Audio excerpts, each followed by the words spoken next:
आप तमाम यहाँ पे मीडिया जन यहाँ पे आए हैं। आज हमारा पार्टी का 3 साल का इंटरनल इलेक्शन था। आप लोग यहाँ पे सब लोग आए हैं, उसका मैं आप लोगों का स्वागत करता हूँ। और हमारे नेशनल जनरल सेक्रेटरी अब्दुल मजीद साहब इस कार्यक्रम को 2 दिन से संबोधित कर रहे थे। मैं चाहूँगा कि हमारे नेशनल जनरल सेक्रेटरी साहब। मीडिया के सभी भाइयों, social democratic party of India SDPI 12 साल से इस देश में काम कर रहा है। तो हमारा एक सिस्टम है जो इलेक्शन कमीशन ऑफ इंडिया भी कहता है, अपना लीडरशिप को इंटरनल डेमोक्रेसी के ज़रिए इलेक्ट करना है। तो बिहार में 2 दिन से बिहार स्टेट का स्टेट रिप्रेजेंटेटिव काउंसिल जो कमेटी का मीटिंग 2 दिन से चल रहा है। इसमें जो एग्जिस्टिंग स्टेट वर्किंग कमेटी और डिस्ट्रिक्ट ऑफिस बेयरर्स इसमें मौजूद है। डिस्ट्रिक्ट ऑफिस बेयरर्स और एग्जिस्टिंग स्टेट वर्किंग कमेटी मिलकर 2 दिन में बिहार का बहुत सारे इश्यूज़ का ऊपर हम लोग गुफ्तगू किए हैं। आइंदा 3 साल में कैसा हम लोग पार्टी का ये आवाम का काम करना है, ये भी हम लोग डिस्कशन किए हैं। और नया कमेटी को भी हम लोग फॉर्मेशन किए हैं। हमारे न्यूली इलेक्टेड प्रेसिडेंट हमारे शमीम अख्तर साहब हैं और सभी पदाधिकारी को हम लोग इलेक्ट किए हैं। तो मेजर इश्यूज हम लोग इधर डिस्कशन किए हैं। हमारा एक रेजोल्यूशन है, हमारा मांग है बिहार गवर्नमेंट से। उसमें जो स्पेशल पुलिस एक्ट जो बिहार में लागू किए हैं उसको वापस लेना चाहिए, हमारा डिमांड है।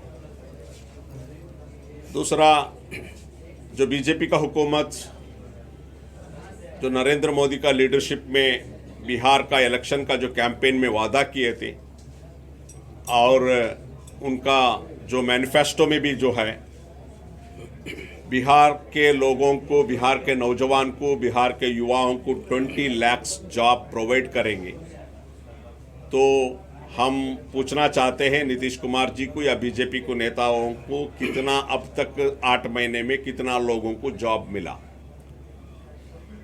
हम वार्निंग करते हैं बीजेपी हुकूमत को, नीतीश कुमार जी का हुकूमत को, अगर आपका जो भी मैनिफेस्टो का इम्प्लीमेंटेशन नहीं करेंगे, हम बहुत बड़ा एक आंदोलन आपका खिलाफ छेड़ने वाले हैं। ये बिहार हुकूमत से हम बिहार में कास्ट सेंसस जो सोशियो एजुकेशनल का जो सेंसस होता है, जो कास्ट सेंसस कहा जाता है, नीतीश कुमार जी ने नरेंद्र मोदी जी को यानी यूनियन गवर्नमेंट को मांग की थी कि सेंसस होना चाहिए। पहले तो आप अपना स्टेट में शुरू करो जो कास्ट सेंसस, जैसे कर्नाटका में लास्ट हुकूमत में किया है, शुरू करना, ये हमारा मांग है। और बहुत अहम मुद्दा है बिहार का अंदर, आप पत्रकार जानते हैं, इंडिया का अंदर ये रिसेंटली सबसे ज़्यादा लिंचिंग का जो मामला जो हो रहा है बिहार में हो रहा है। ये लॉ एंड ऑर्डर का प्रॉब्लम है। तो हम बिहार हुकूमत से मांग करते हैं कि जैसा वेस्ट बंगाल में लिंचिंग का खिलाफ एक लॉ, एक एक्ट लेके आए, एक लॉ लेके आए, वैसा लिंचिंग का खिलाफ बिहार में भी एक कानून लेके आना है। और हमारे बिहार का हुकूमत से एक मांग है, जो सीमांचल का बहुत बड़ा एक इश्यू है, अलग अलग एरिया में भी एक जो इश्यू है, जो बाढ़ आती है, जो पानी आता है, हर हुकूमत में आता है तो उन्होंने बताते हैं कि हम लोग इसको परमानेंट सोल्यूशन लेके आएंगे। हर बहुत बड़ा प्लान्स हुआ है, बहुत बड़ा, जितने भी जो इंजीनियर्स है, जो इसके ऊपर जो काम किया हुआ लोग, बहुत बड़ा प्रोजेक्ट्स और उनको सजेशन दिए, हुकूमत को फाइल पड़ा हुआ है। तो उसको परमानेंट सोल्यूशन के लिए एक काम अंजाम देना है। और इन लोगों ने वादा किया था एजुकेशन डेवलपमेंट का बारे में पटना का यूनिवर्सिटी को सेंट्रल यूनिवर्सिटी करने के लिए वो हम मांग करते हैं। दूसरा, जो सीमांचल में अलीगढ़ मुस्लिम यूनिवर्सिटी के लिए जो सैंक्शन हुआ था उसको जल्दी से जल्दी उसको ग्रांट कर उसको भी आप लोग इमीडिएट करना है। और जो भी फार्म लॉस है सेंट्रल हुकूमत में, वो फार्म लॉस को जो एंटी फार्मर्स है, एंटी पीपल है, उसको वापस लेना है। और और एक मुद्दा है, हम बिहार हुकूमत से ये कहते हैं, जो नेशनल एजुकेशन पॉलिसी है, जो एजुकेशन सिस्टम को जो बर्बाद करेगा, क्योंकि इस नेशनल एजुकेशन पॉलिसी आपको लाना चाहिए तो एक वास्ट इसका ऊपर डिस्कशन होना चाहिए, एक डिबेट होना चाहिए। इसका जो भी रिलेवेंट लोग हैं, स्टूडेंट्स हैं, यूनिवर्सिटीज़ है, कैंपस में, असेंबली में, हर जगह इसका ऊपर डिबेट होना चाहिए, इसका पॉजिटिव नेगेटिव चर्चा होना चाहिए, उसके बाद लागू करना चाहिए। हम रिक्वेस्ट करते हैं जब तक ये नहीं होगा, एक अवामी डिस्कशन नहीं होगा, तब तक इसको लागू करना नहीं चाहिए। इतने सारे मांग रखकर हम लोग इधर गुफ्तगू किए हैं। इंशाल्लाह हम हमारे स्टेट प्रेसिडेंट शमीम अख्तर साहब आपको सामने और चीज़ बताएंगे। रिप्रेजेंटेटिव काउंसिल की मीटिंग में काउंसिल ने क्या निर्णय लिया, क्या कुछ हुआ इसमें? वही ने बताया ना मैं। नहीं तो अभी आपका इस जो हाँ निर्णय है। इलेक्शन जो आने वाला है, अभी जो उपचुनाव भी होगा, उसमें आपकी पार्टी शिरकत करेगी क्या? हाँ, लोकल बॉडी इलेक्शन में जरूर पार्टिसिपेशन। हाँ, विधानसभा बाई इलेक्शन जो होने वाला है, उसमें आपके आप जो बाई इलेक्शन में, बाई इलेक्शन का अभी तो हम लोग डिस्कशन नहीं करें, अब हम करेंगे। लास्ट टाइम ऑलरेडी हम लोग, आपको मालूम है, हम लोग बिहार का चुनाव में हम लोग 14 प्लेसेस में कंटेस्ट किए हैं। जन अधिकार पार्टी जो पप्पू यादव जी है, चंद्रशेखर रावण जी है, उनके साथ अलायंस करके हम लोग कंटेस्ट भी किए थे। हाँ, हम दो तरीके से सियासत करते हैं, एक इलेक्टोरल पॉलिटिक्स और एजिटेटिव पॉलिटिक्स। जब इलेक्शन आएगा, इलेक्शन में भी हम कंटेस्ट करते हैं। दूसरे टाइम में हम लोग एजिटेटिव पॉलिटिक्स के जरिए से जो आवाम को बेदार करने का काम हम लोग करते हैं। आज कितने भी जो मांग है, रेजोल्यूशन है, पास किया हुआ है, आपको कॉपी मिल जाएगा। ख़ास तौर पे मैं नीतीश कुमार जी से, जो 15 साल से बिहार के अंदर हुकूमत कर रहे हैं, मैं उनसे कहना चाहता हूं कि आप इंजीनियर तो ज़रूर हैं, लेकिन आपने बिहार में विकास के नाम पे सिर्फ सड़कें बनवाने का काम किया है। और अगर आप इसको विकास समझते हैं, सड़क निर्माण कर देना, तो ये बेसिक नीड्स है, इसको हम विकास नहीं समझते। आपने सड़क इसलिए बनाया है कि लोग, पूरे बिहार के मजदूर वर्ग उस सड़क के ज़रिए वो दूसरे स्टेट में जाके रोज़गार तलाश कर सकें। हमारी मांग ये है कि पूरे बिहार के मजदूर वर्ग को बिहार में ही काम मिलना चाहिए।